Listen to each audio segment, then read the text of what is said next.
Time has come for me to do my pay-to-play report for WarCraft Orcs and Humans. It's a game that came out in 1994, it's the start of the WarCraft series, and it's a game that was published and developed by Blizzard.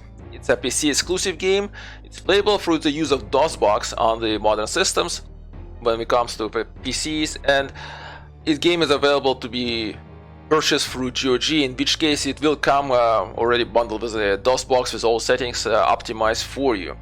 The game itself is an RTS. So let me show you how the game looks like. I'm just gonna set up the actual game, and I'm gonna make it so that it's easier for me to hold up the enemies, and so I can just easily talk to you about what things are available in the game, how they are, without worrying about anything. And let's start off by saying that there's no visual settings for me to show you as such, because the game doesn't have anything to really boast here. Like as you can see, the visuals here are pretty well. They're old. It's an older game, so you know that's what you're gonna get. And in addition to older visual settings, you also have a pretty archaic control scheme here available to you as well. Now, if you want improvements over that, you can do that through use of mods. So there's a few variations, a few things that are available to you to use. One of them is something called War 1 Gus. It's a mod that takes the assets of the original game and puts them into a new engine. As a result of that, it runs differently. So the gameplay slightly changes because of that, and I tried that and I was not really happy with the fact that how much it changed some of the gameplay elements. Okay, now we know that enemy is gonna come from there.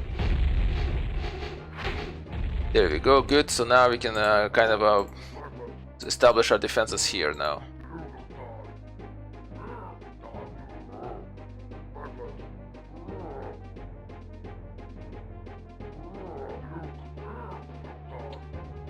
Let's do that. Right, instead I chose to use the mouse helper utility. It's another mod, but that kind of makes the mouse works closer to what you would expect from a modern RTS. I think it does a good enough a job. There are issues still, it's not perfect, but it does enough of a job to make playing the game bearable, even it's an older control scheme. So let me just kind of close up my defenses here, and you can go ahead and send off my units to continue to do what they should be doing, which is getting more gold here, right? Because without that, I'm not gonna be able to build up anything. And we already lost one catapult, which is not good. So I need to start building up the catapults back up. But first of all, we're gonna need some farms. So again, links to the mods will be provided in the description. There's also going to be a link to Minecraft channel, because it was through him that I learned of the War 1 Gus mod, as well as a few other things about the game, because he was talking about showing some elements of the gameplay that I kind of was not aware of. I haven't tried myself, so I'm just gonna go ahead and move a bit south so that I can take control of this area further and deal with enemies here. Okay, now we lost another catapult. That's not good. Okay, but we're getting better. So let's build up. I'm gonna build up some roads here. One thing that we do need in this game is to build roads, because our buildings can only be built next to roads. It's a bit of an issue here. I'm gonna build another worker so that to help me out here. And we're gonna start building up our army, because we're losing catapults, and they may eventually, the enemy will overcome us if we don't do something about this. So let's build a barracks. So what the game is about? Well, the game is you play either as orcs or humans. There's campaigns here. Basically the orcs are invading through a portal into human world, and the humans are trying to hold them off. Like I said, there's campaigns here. That one is for humans, the other one is for orcs. You know, you basically either conquer the humans or you defeat the orcs. Pretty simple. Nothing really advanced heroes, something in terms of plot.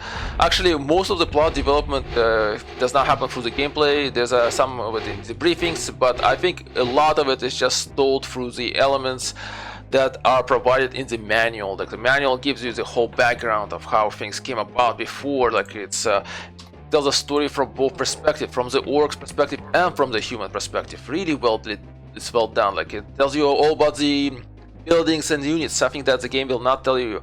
In the gameplay, if you have never played an RTS, you might want to read the manual to learn about things. If you played RTSs before, that's not going to be really necessary for you. You will learn about things as you just play along, because missions will give you more and more units, more and more buildings to play around with, and you'll kind of learn, oh, this one does this and this one does this, right? So, but like again, I would recommend reading the manual just because of how great it's done. It's really well done. Now the themes in the game, well, if you say there are themes in the game, I would say that there's not that many themes in the game at all. It's not that really well developed, and and they would be something along the lines of good versus evil. Even that's not that well developed usually. Would expect that from a fantasy game, but it's not here, not there. All right, let's build a few advanced buildings here, so that we can continue developing things and expanding our army and moving forward. And we gotta see where the enemies are coming from also. Like I'm just gonna slowly kind of roll forward with my units and explore at the same time and take territory this way.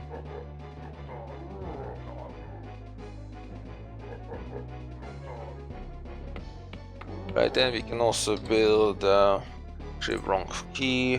There you go. I'll build this building as well. Let's do some improvements to the units. So other themes, I guess you can say, maybe there's a danger of power. You should be afraid of certain powers if you realize what they can accomplish and so on. Even if you think that power is on your side, it might not be. Maybe that's one of the themes that should be considered, I guess, in the game as such. There's also maybe good intentions gone wrong there again. Most of this is based on what you read about what happens in the world thanks to the manual. So again, not much in terms of development. Let's jump into the more actual technical side of things, like actually the visuals of the game, right? Visually, I have no problems with the game. Yeah, it's an older visuals and such, but everything is here, everything works, everything's fine. We can tell units apart. Units between humans and orcs are uniquely looking units. All buildings look unique. You can tell things apart. It's again, like from that perspective, no problems. Sound and music, again, really no issues. If like I would say, it's actually the sound and music is great here, as you would expect from a Blizzard game. So we're gonna take control now of the bridge, because that's going to allow us to really to kind of defend against the enemy here if we just hold the bridge, and then we'll just send our units eventually over the bridge to defeat the enemy.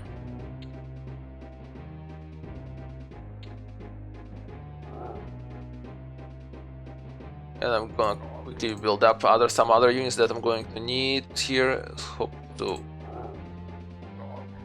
They do really like to go for catapults, so I'm just gonna put some of my units here so that we can defend against the catapults. And there you go. Well, we can defend the catapults, not our catapults doing the defending against the catapults here. So I think I'm gonna get another peon here because I'm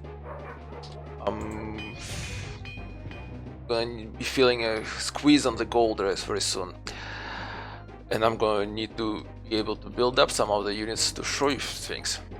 Alright, so let's continue on. So, like I said, music sound great, as you would expect from a Blizzard game. What to do in the game? Well, there's not much to do in the game besides playing the campaigns and playing a single player mission, like I'm doing right now, like not even missions, like a skirmish games, right? So you pretty much do this. Now, what's interesting is that, and something that Minecraft showed me, is that there are dungeon missions. So the campaigns between orcs and humans are pretty much symmetrical. And what you have there is a situation is that there are a few missions where you have a limited force. So in other words, you have a limited number of soldiers that are provided to you, and you need to kind of make things work with that limited number of soldiers. And once that's you have done, like you have those soldiers, you usually move through this kind of caverns, caves, dungeons type of a section of a map. And the game allows you to replay these missions. What's interesting about them is that they're different from the usual normal missions, because you're gonna encounter enemies that you're not gonna really encounter in the normal missions there. And I think that is what actually kind of adds more variety to the actual game. Let me build another farm because I'm missing a few things here, and I'm gonna need to build up a few more buildings after that. So, but I think we are getting more and more ready to start dealing with the enemy. Hopefully, okay. And you go. Okay, we just run out of gold. We're gonna have to go somewhere to get gold from somewhere else. We're going to put him here, and he needs to go here. One thing I would like to note also is that pathfinding is not the greatest in this game either. There's more gold, good. And we're back in business. So those are the dungeon missions that make things, like I said, interesting. There is ability for multiplayer, but number one, you have to find somebody to play against, and number two, setting it up is not exactly the easiest thing to do right now. So I would say it's almost non-existent. And I guess another thing that I should also mention is that there is an issue with the orcs.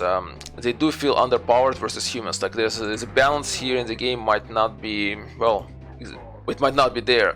The orcish range units have a shorter range than humans do. Orcs cannot heal, they can raise dead, but they raise dead skeletons are very weak, easily to overcome, right? So that, overall it just feels that the humans have a bigger advantage. I guess if you have a good a micromanagement strategy, you will be able to deal with problems that the orcs will throw at you, but well, the humans will probably throw at you as you play as the orcs, but it just does not feel as good, right? So let me wait. I'm gonna start summoning demons here. So from that perspective, I'm just having an issue there with the game in terms of that kind of balance. So overall, I would say it's an okay game. It's definitely being held back by its archaic pathfinding, it's by its archaic control scheme. Really, if it did not have all those issues, I would say it would have been a better game, even 2023. But it is really held back by those elements, sadly. Right, and there you go. We got our demons. We're gonna go head off now and go destroy the humans pretty easily. So there we go. They'll keep coming from that somewhere right there.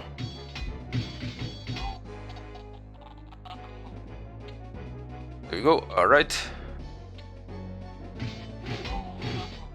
And demons are pretty strong units here. So let's talk about how cool this game is. Well, I would say that this game is a very cool game. On basis of what? Well, the fact is that, look, you got units here that ride wolves, right there. We got a wolf rider. We have units that raise the dead. You cannot actually build this one, should do that. And so we have this kind of units that can raise dead and so on. Like we have units that can rain fire from the heavens. We have units that summon elementals and demons and so on. So all this kind of elements here, I would say, make this game very cool, because they just not there just kind of spells that exist here, but there's a genuine attempt to make them look really epic proportion. Like, you know, they are being held back by the graphics of the game, you know, the game's graphics are not exactly great, but so they're holding back that whole thing. But in the end, this is still, you know, you kind of get the feel that this spell's supposed to be epic, and so for that reason, I would say it's a very cool game. But otherwise, it's an okay game. So that's all I have to say about this game. Thank you for watching and for listening. If you like this video, please like it. If you didn't like it, don't like it, and please follow and subscribe. Let's send them a bit more demons to humans so they can have a bit more fun here. Well, demons, not the humans. Although maybe humans are having fun dying. I don't know. Maybe that's, you know, to each their own, right?